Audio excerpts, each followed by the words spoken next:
Hi, and welcome back to another episode of Tuba People TV. Puddles and I are here at Grant Park, Millennium Park, with Mr. Fritz Kaenzig, who is the principal tubist of the Grant Park Orchestra. Welcome, Puddles. Whoa! You took away his line. Way to go! Well, I'm just so impressed with him. Fritz, now you've been tubist of the Grant Park Orchestra since 1984. Yes. Congratulations on that victory, Thank by you. the way. Sorry about that. Yeah, I was a finalist. It's been a nice 30 years. Yeah. What you've very well-known, legendary teacher in your own right. Thank you. University of Northern Iowa, Illinois, Yes. and Michigan. And Fritz and I first met when you were a substitute teacher for Mr. Jacobs that year, that fall term that he had the heart attack. And you and a few other people, Bob Rusk and Harvey Phillips, came in and gave us a couple of lessons each. And that was great. It was really great to meet you then. Yeah, I enjoyed working with you back then. Yeah, it's been a while. Yeah, you were one of the studs in the studio back then. Okay, well. And have remained so through the years. I'm wondering, what's your course of study? What was the length of your study with Jake?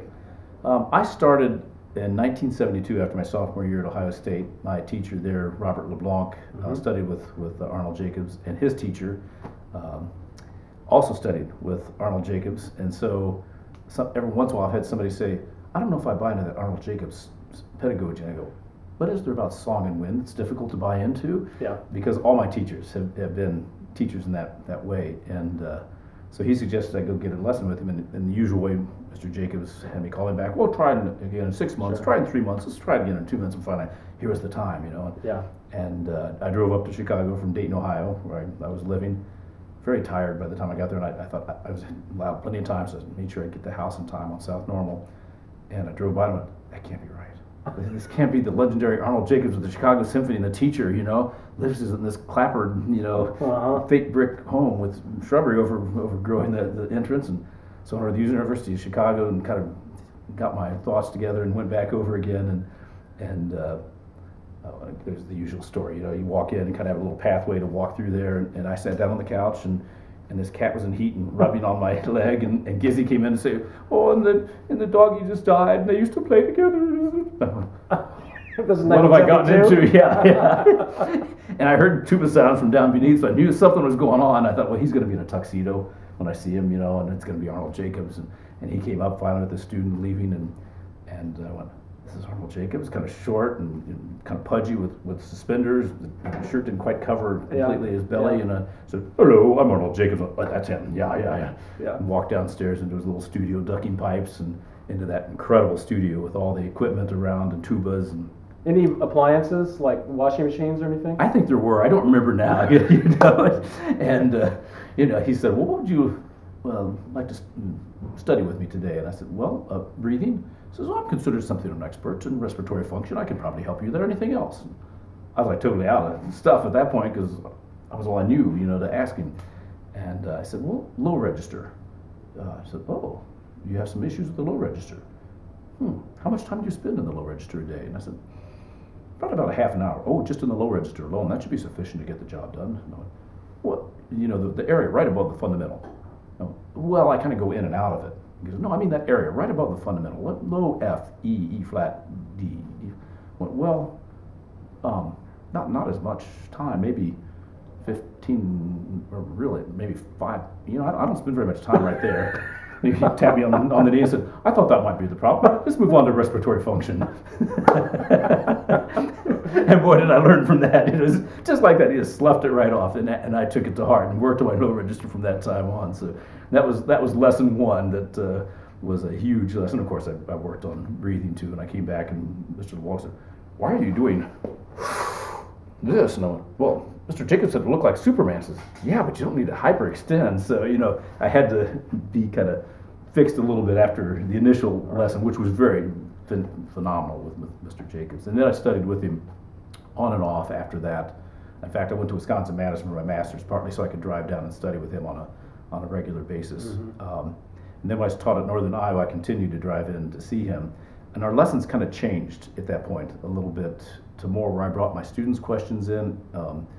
I saw Charlie Vernon's video in which he was saying, I wish he would have been around so I could ask him these questions. Yeah. I got to ask him a lot of those questions because I was playing pretty well at that point. It wasn't, Yeah. I mean, he helped me every time that I went. It wasn't just students' questions, but I would bring in things that were big issues and learned a lot pedagogically from him at that time.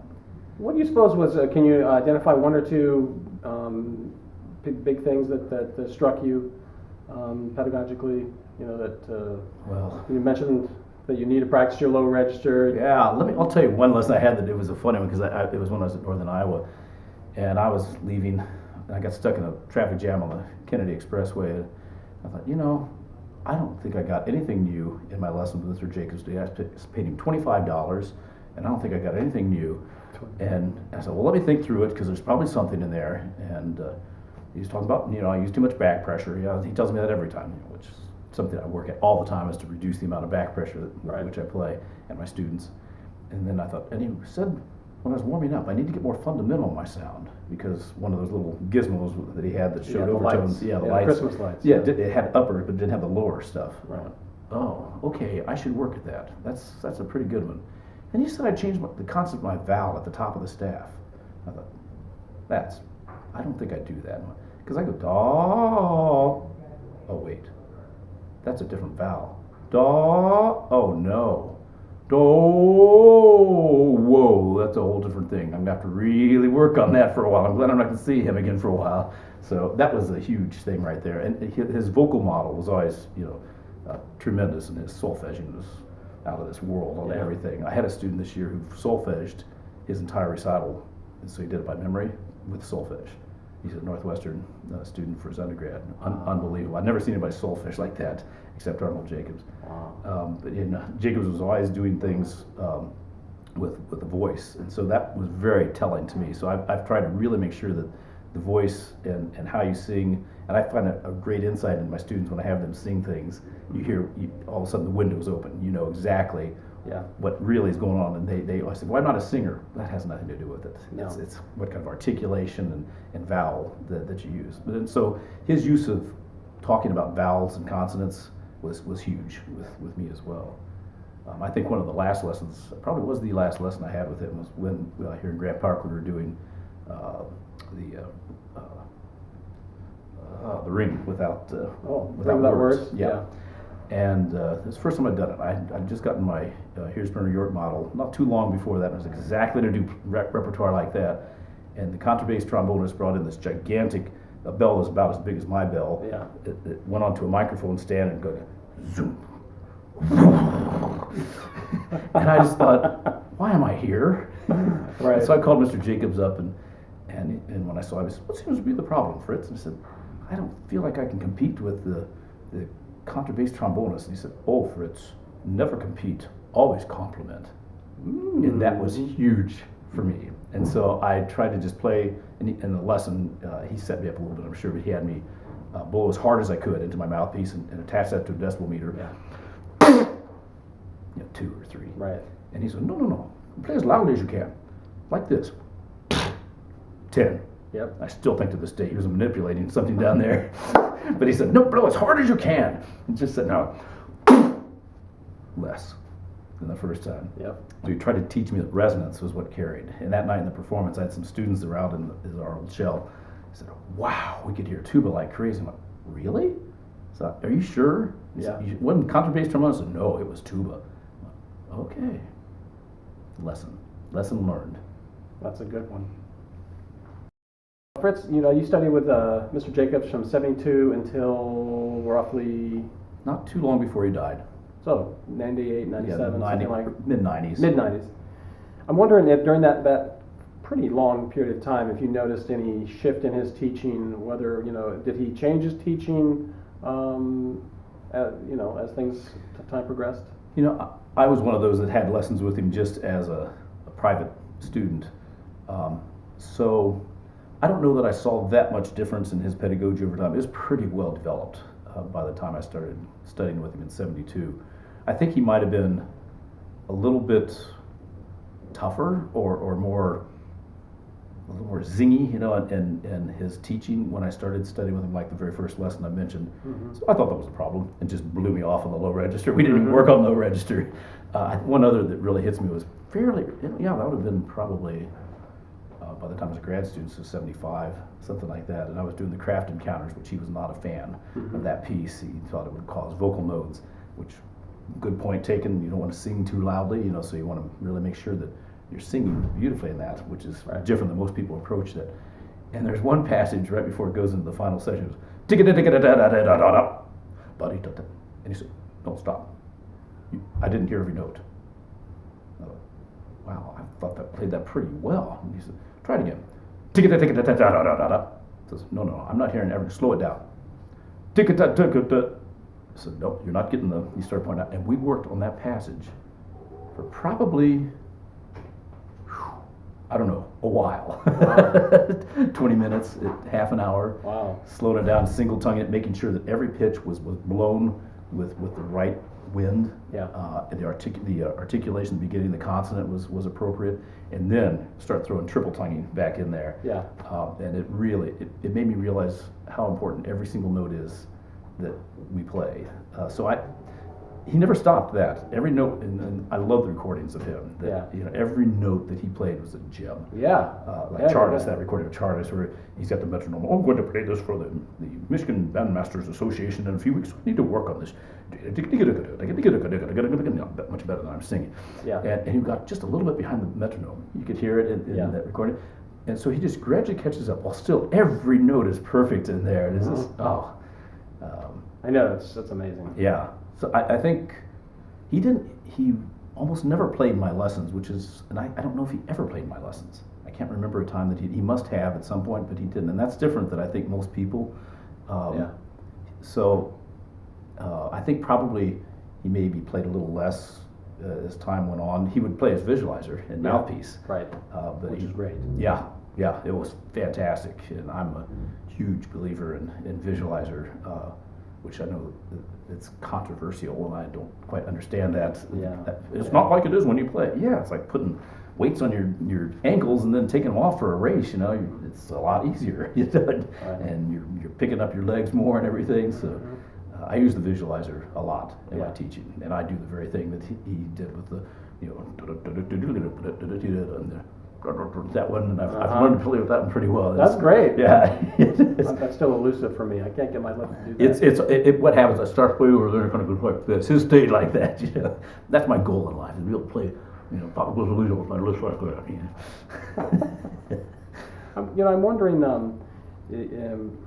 back in the early '80s, I think it was, maybe it was the mid '80s, you had an opportunity to do a tuba show with Stutz Terkel and Richard Fraser, Harvey Phillips, and Arnold Jacobs. I'm just wondering, I happen to have a copy of that on tape or CD, and enjoy it every time I listen to it. And that was do you have any memories of that particular, that little 1 hour but convergence? Yeah, it was pretty. Harvey flew up and whatever, Yeah, it was quite a thing. The pace, what I remember especially, we were supposed to do a quartet. I think Jay Friedman was in on that too. He might not have been in the piece that you saw, because it went so long before we got to that he had to leave for a CSO rehearsal, so he wasn't actually part of that, but he was kind of standing on the sidelines. Yeah. It was just so great to hear Harvey and Mr. Jacobs. He wanted me to call him Jake, or I could never do it. I had to call him Mr. Jacobs all the time. Yeah. But how they interacted, because when they were working at the same time, teaching and performing, people were in the Harvey Phillips camp or the Arnold Jacobs camp, and they were great colleagues and really had great appreciation for one another, and that's what I really noticed in that, and the stories.